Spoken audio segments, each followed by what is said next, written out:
আজ শুনবেন রঘুবীরের স্বপ্নদোষ গল্পের অষ্টম পাঠ। এর আগে যতটুকু শুনেছেন আজ তার পরবর্তী অংশ আপনাদেরকে শোনাব।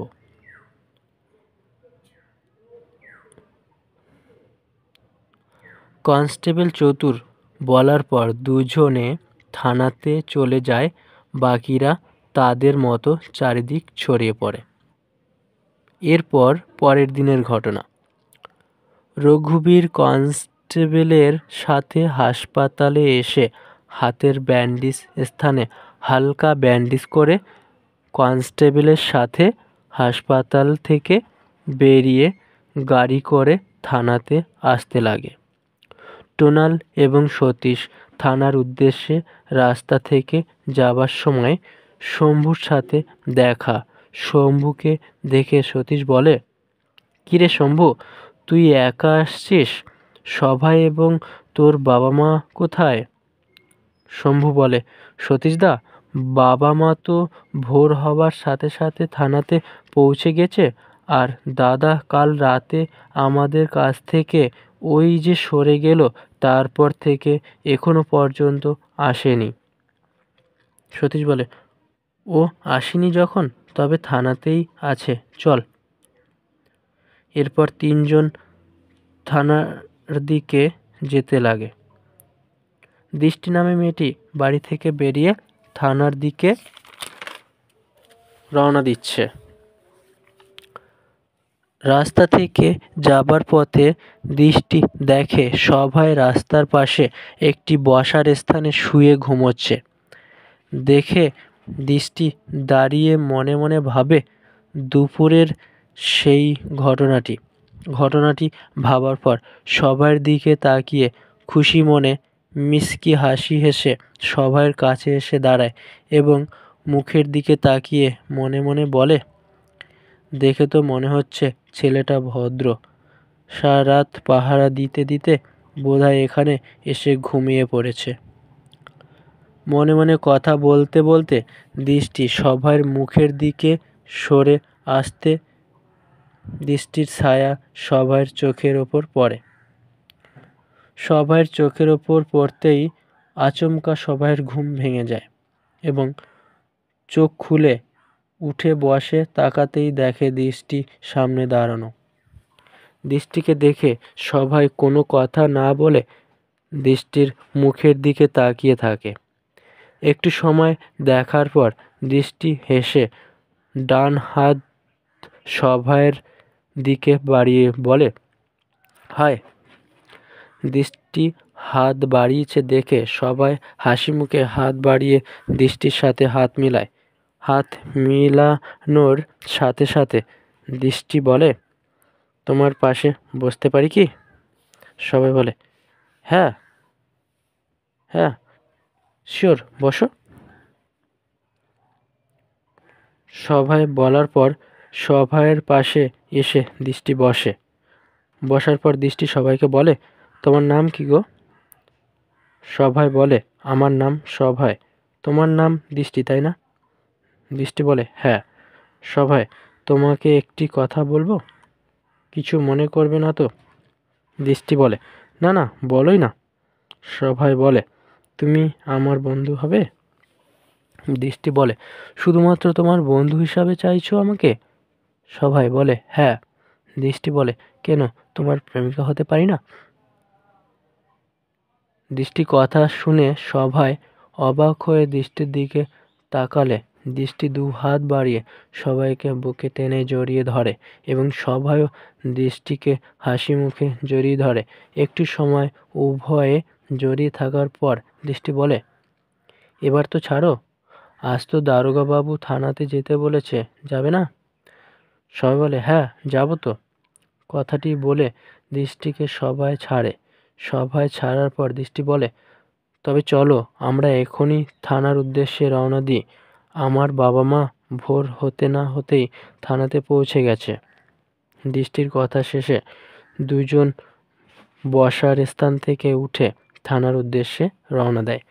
কিছুক্ষণের মধ্যে রঘুবীর থানাতে পৌঁছে যায় এবং দেখে গ্রামের সমস্ত লোকজন থানার কাছে এসে দাঁড়িয়ে আছে রঘুবীর এবং কনস্টেবল চতুর গাড়ি থেকে নেমে তাদের কাছে আসার পর রঘুবীর তাদের বলে, আপনারা সকলে চলে এসেছেন?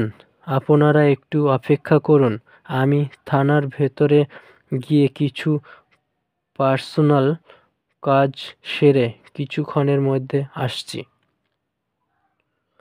৬-৭ জন লোক একসাথে বলে, ঠিক আছে দারোগা বাবু, আপনি যান, আমরা অপেক্ষা করছি। রঘুবীর কথা বলে থানার ভেতরে চলে যায়। রঘুবীর থানার ভেতর যাবার কিছুক্ষণ পর 10টি পুলিশ গাড়ি থানার কাছে রাস্তার ওপর এসে দাঁড়ায় এবং ৪৫ জন পুলিশ গাড়ি থেকে নেমে থানার কাছে এসে দাঁড়াবার পর তাদের মধ্যে থেকে একজন পুলিশ থানার ভেতর ঢুকে রঘুবীরের কাছে যায়। রঘুবীর তার অফিসে বসা। পুলিশটি রঘুবীরের কাছে গিয়ে প্রথমে স্যালুট করে, তারপর বলে, স্যার, আমি সাব ইন্সপেক্টর অরুণ পান্ডা। ডিআইজি স্যার আমাকে 40 জন পুলিশ ফোর্স নিয়ে আপনার এখানে আসতে বলেছে। রঘুবীর বলে, তবে তোমরা চলে এসেছো? আমি স্যারকে পাঠাতে বলেছিলাম। বাইরে চলো। এই চতুর, বাইরে এসো। পাশের রুম থেকে কনস্টেবল চতুর বলছে, আরাহু সাব। কনস্টেবল চতুরকে ডেকে রঘুবীর পুলিশটির সাথে বাইরে এসে দাঁড়ায়। রঘুবীর পুলিশটির সাথে থানার বাইরে আসার সাথে সাথে সতীশ, টোনাল ও শম্ভু এরাও এসে যায় এবং সমস্ত লোকের সামনে এসে দাঁড়ায়। রঘুবীরের কাছে বাকি পুলিশ ফোর্সও এসে দাঁড়ায়। সকলে এসে দাঁড়াবার পর রঘুবীর গ্রামবাসীদের বলে, আমাদের পুলিশ ফোর্স চলে এসেছে, আর কিছুক্ষণের মধ্যে আমরা বেরিয়ে পড়ব। আমাদের পুলিশ ফোর্স কম থাকার জন্য আপনাদের সঙ্গে পুলিশ রেখে যেতে পারছি না, তাই আপনাদের কটা দিন সতর্কে থাকতে হবে। আমরা এখানে না থাকার কারণে ডাকাত লুট করতে পারে, তাই আপনারা একটু সতর্কে থাকবেন। ও চন্দনদা, আপনার সাথে যে মেয়েটি এসেছিল ও কোথায়? চন্দন চতুর্বেদী বলে, স্যার, ও আর কিছুক্ষণের মধ্যে চলে আসবে। রঘুবীর বলে, ও আসলে আমরা ওকে নিয়ে বেরোবো এবং এই গ্রাম থেকে আমাদের সাথে আরও 4 জন ছেলে যাবে। যতদিনে ডাকাতদের ধরতে না পারছি ততদিন আপনারা সাবধানে থাকবেন। এবার আপনারা যে যার বাড়িতে চলে যান। সতীশ বলে, হ্যাঁ স্যার, বলুন। রঘুবীর, তোমাদের আর একজন কোথায়? সতীশ বলে, স্যার, ওকে সকাল থেকে দেখতে পাচ্ছি না। সতীশের কথা শেষ হবার আগেই সবাই দৃষ্টির সাথে থানার কাছে চলে আসে। সতীশের কথা শেষ হবার পর সবাই বলে, স্যার, আমি এসে গেছি। সবার কথা শুনে সকলে সবার দিকে তাকায়। কনস্টেবল চতুর ভেতর থেকে রঘুবীরের কাছে এসে দাঁড়ায়। সবার সাথে দৃষ্টিকে দেখে সতীশ, টোনাল এবং শম্ভু অবাক হয়ে যায় আর মনে মনে বলে, শালা, আমাদের কাছ থেকে সরে গিয়ে লুকিয়ে লুকিয়ে মধু খেয়েছ? দাঁড়াও, তোমার পরে হচ্ছে। রঘুবীর সবাই এবং দৃষ্টিকে আসতে দেখে দৃষ্টিকে বলে, শোন দৃষ্টি। দৃষ্টি বলে, স্যার বলুন। রঘুবীর বলে, যেহেতু চন্দনদার মেয়ে তোমার সামনে কিডন্যাপ হয়েছে, তাই তোমাকে আমাদের সাথে যেতে হবে। দৃষ্টি বলে, ঠিক আছে স্যার, আমি যাব। রঘুবীর বলে, তোমার বাবা মা কোথায়? দৃষ্টি বলে, স্যার, ওই তো চন্দনদার পাশে দাঁড়ানো। দৃষ্টি ওর বাবা মাকে দেখানোর পর ওর বাবা মা রঘুবীরকে বলে, স্যার, এই তো আমরা, বলুন স্যার। রঘুবীর বলে, আপনারা ওর জন্য চিন্তা করবেন না, ওকে আমরা সুরক্ষিত রাখব। এখন আপনারা বাড়ি চলে যান সকলে, আমরা ভেতরে গিয়ে কিছু আলোচনা সেরে তারপর বেরোব। রঘুবীরের কথা শুনে সমস্ত লোকজন থানা থেকে চলে যায়। রঘুবীর বাকি পুলিশ এবং ওদের 5 জনকে বলে, সকলে ভেতরে এসো, কিছু আলোচনা সেরে তারপর বেরোবো। রঘুবীরের কথা শুনে সকলে ভেতরে যায়। তাদের মধ্যে আলোচনা সেরে প্রায় 1 থেকে 2 ঘন্টা পর সকলে বাইরে বেরিয়ে এসে গাড়িতে উঠে সেই উত্তর দিকের জঙ্গলটির উদ্দেশ্যে রওনা দিয়েছে, যেখানে ভবানী ডাকাতের বসবাস। ভবানী ডাকাতের আড্ডাখানায়, যেখানে ডাকাতরা আটকে রেখেছিল সোনালীকে, সেই ঘরটির ভেতর বাঁধা অবস্থায় বসে সোনালী মনে মনে ভাবছে এখান থেকে কি করে বাইরে বেরোনো যায়। কিছুক্ষণ ভাবার পর সোনালী ওপর দিকে তাকাতেই 1 ফুট বাই 1 ফুট একটি ছোট ফুঁকো দেখতে পায়। সেদিকটাতে তাকিয়ে সোনালী মনে মনে বলে, এখান থেকে বেরোবার একটা রাস্তা আছে, যদি কোনো ভাবে হাতের বাঁধনটা খুলতে পারতাম। এই কথাটি সোনালী মনে মনে ভাবছে, ঠিক তখনই একটি লোক হাতে খাবারের থালা নিয়ে সোনালীর রুমে প্রবেশ করে। দরজা খুলে খাবারের থালাটি ঠেলে ওর কাছে দিয়ে বলে, এই মেয়ে, এই খাবারটা খেয়ে নে।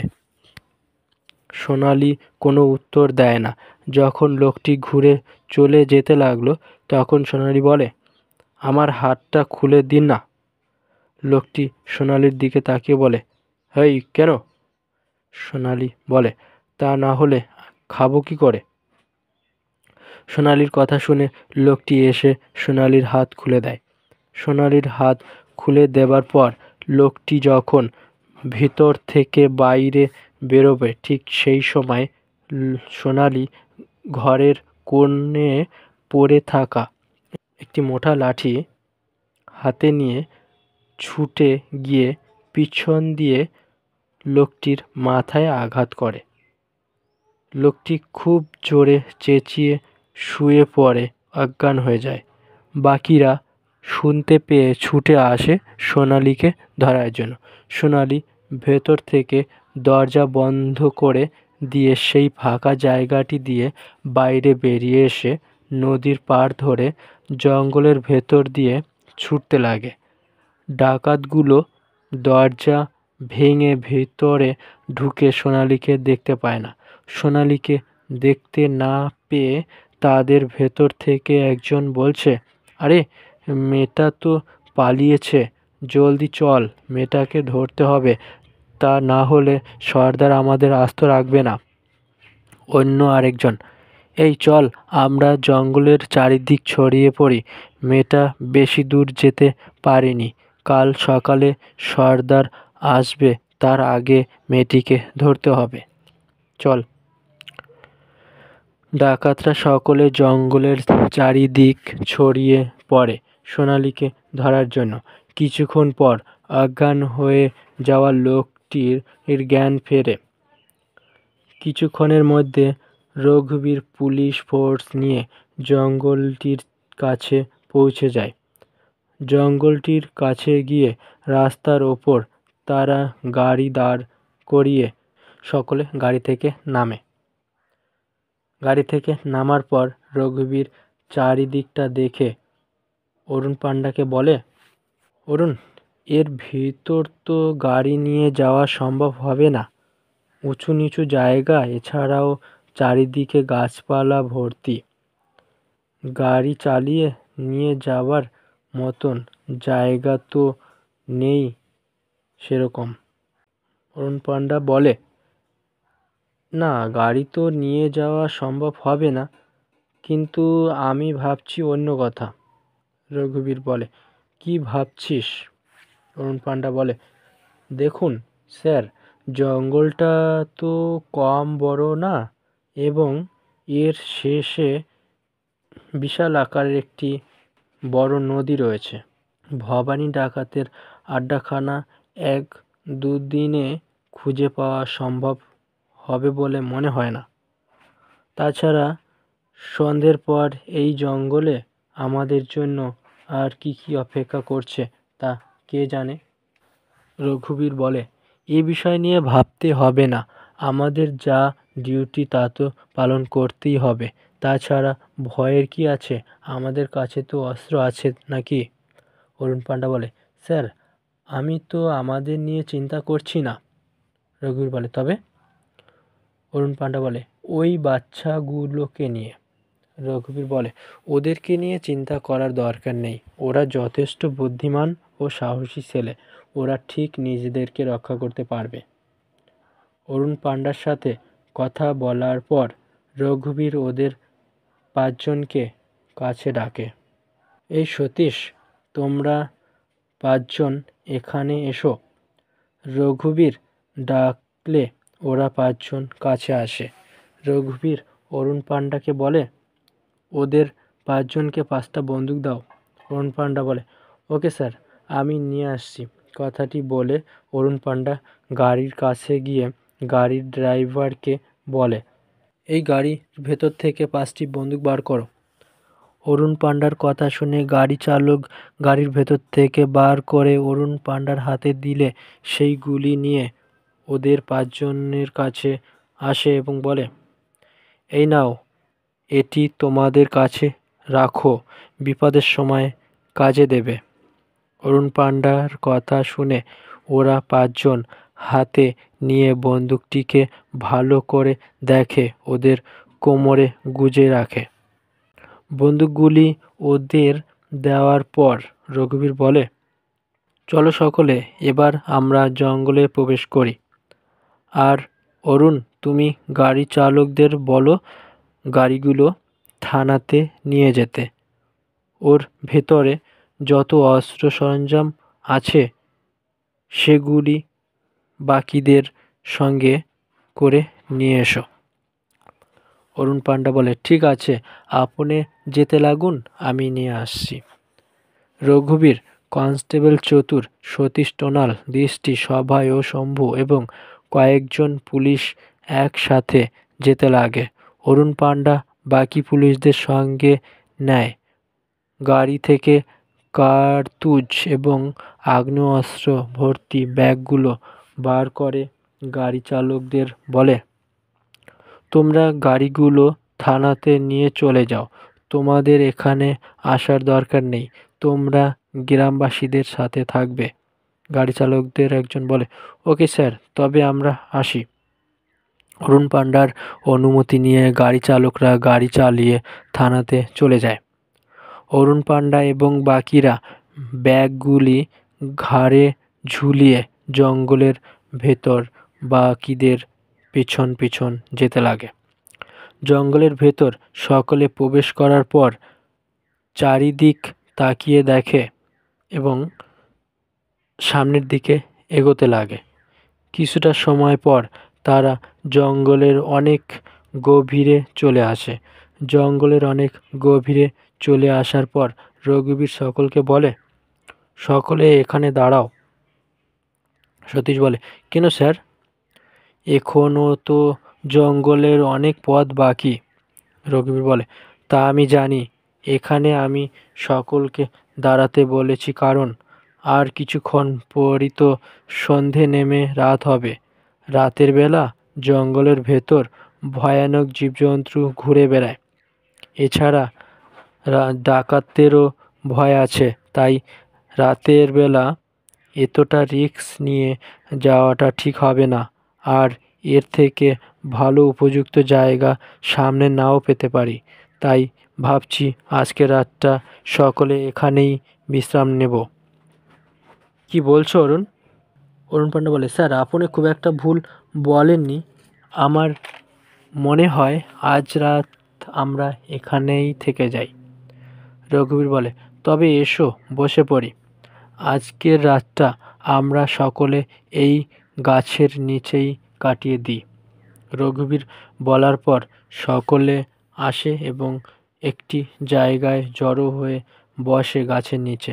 সকলে বসার পর রঘুবীর বলে, শোনো সকলে, সন্ধে হবার পর থেকেই চারি-পাঁচটা পাহারা দিতে হবে। 2 ঘন্টা পর 10 জন করে পাহারা দেবে এবং বাকিরা বিশ্রাম নেবে। অরুণ পান্ডা বলে, ঠিক আছে স্যার। এদের কথা শুনে সতীশ মনে মনে ভাবে, এখনো তো সন্ধে হয়নি, আমি বরং স্যারকে বলে জঙ্গলের ভেতরটা ঘুরে আসি। কথাটি মনে মনে ভাবার পর সতীশ স্যারকে বলে, স্যার, আমি একটু জঙ্গলের ভিতর থেকে ঘুরে আসি, সন্ধ্যের আগেই চলে আসব। রঘুবীর বলে, এখন এই সময়? যাও তবে, তাড়াতাড়ি চলে আসবে। টুনাল বলে, সতীশদা চলো, আমিও তোমার সাথে ঘুরে আসি। সবাই বলে, স্যার, ওদেরকে একা যেতে দিয়েন না। জঙ্গলে বিপদ আপদ হলে গ্রামবাসীরা আপনাকেই দোষারোপ করবে। সতীশ বলে, এই তুই চুপ কর তো, কিসের বিপদ আপদ? রঘুবীর বলে, সবাই, তুমি খুব একটা ভুল বলনি। আমি একটা কাজ করি, বরং চতুরকেই ওদের সাথে পাঠিয়ে দিই। চতুর, তুমি ওদের দুজনের সাথে যাও, সন্ধ্যের আগে ওদেরকে নিয়ে চলে আসবে। कांस्टेबल चतुर, ठीक है साहब, हम जाते हैं सतीश बाबू और टुनाल बाबू के साथ। चलो सतीश बाबू, हम 3 मिलके घूम के आते हैं। कन्स्टेबल चतुर বলার পর ওরা দুজন উঠে কনস্টেবল চতুরের সাথে বেরিয়ে পড়ে। বাকিরা নিজেদের স্থানে বসে তাদের মতন করে কথাবার্তা বলতে লাগে। অন্যদিকে সোনালি ডাকাতদের হাত থেকে বাঁচতে নদীর পাড় ধরে ছুটতেছিল। অনেকটা সময় ধরে ছোটার কারণে সে হাঁপিয়ে যায়, তাই নদীর পাড়ে একটি গাছের কাছে এসে দাঁড়িয়ে হেলান দিতে যাবার সময় হঠাৎ পা পিছলে নদীতে পড়ে যায়। অনেক কষ্টে সাঁতার কেটে কিছু দূরে এগিয়ে গিয়ে পাড়ে উঠে সামনের দিকে এগোতে লাগে। ভিজে অবস্থায় কিছুটা দূর এগোনোর পর নদীর পাড়ে পাহাড়ের মতো 2-3টে স্থান দেখতে পায়। সেখান থেকে ঝর্ণার জল নদীতে পড়ছিল। সেই উঁচু মতো পাহাড়টি সবুজ ঘাসে ভরা। সে জায়গাটি দেখে সোনালি সেখানে গিয়ে স্নান করে মন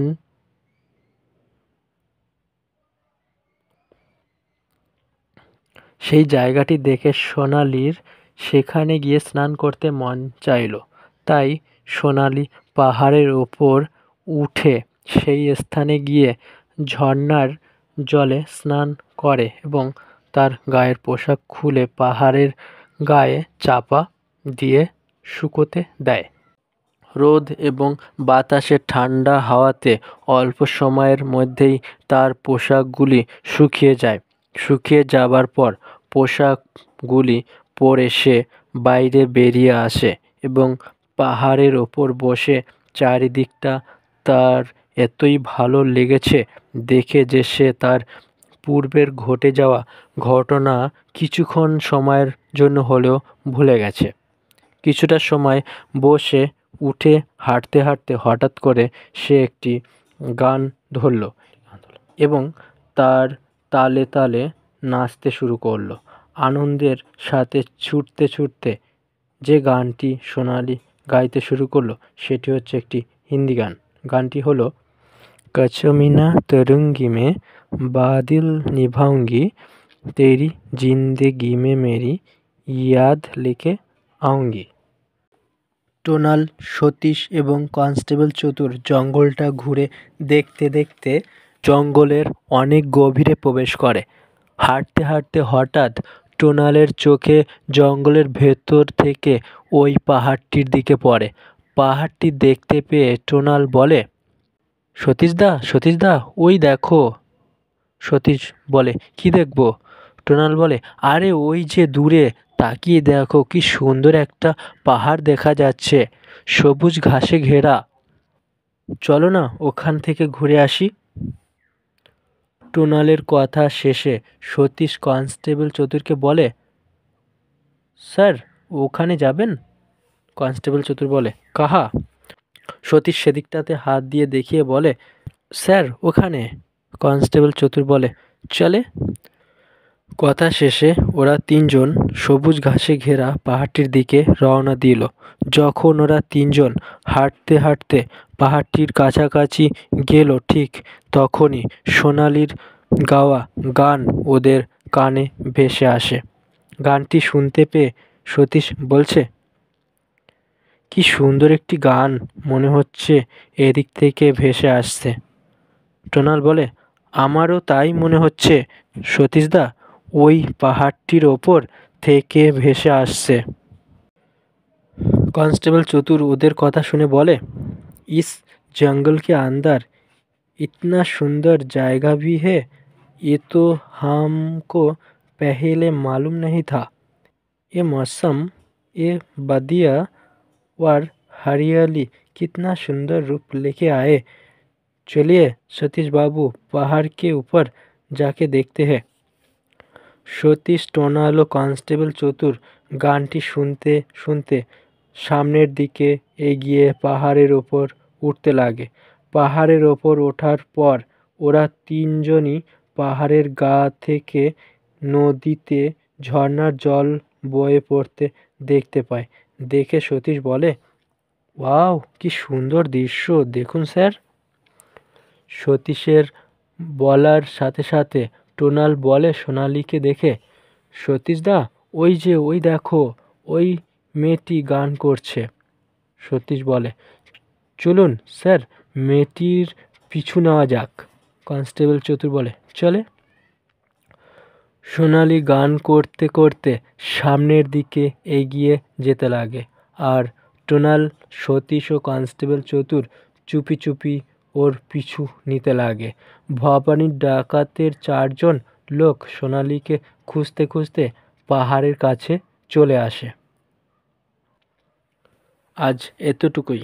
এর পরবর্তী অংশ নেক্সট ভিডিওতে আপনাদেরকে শোনাবো। নমস্কার।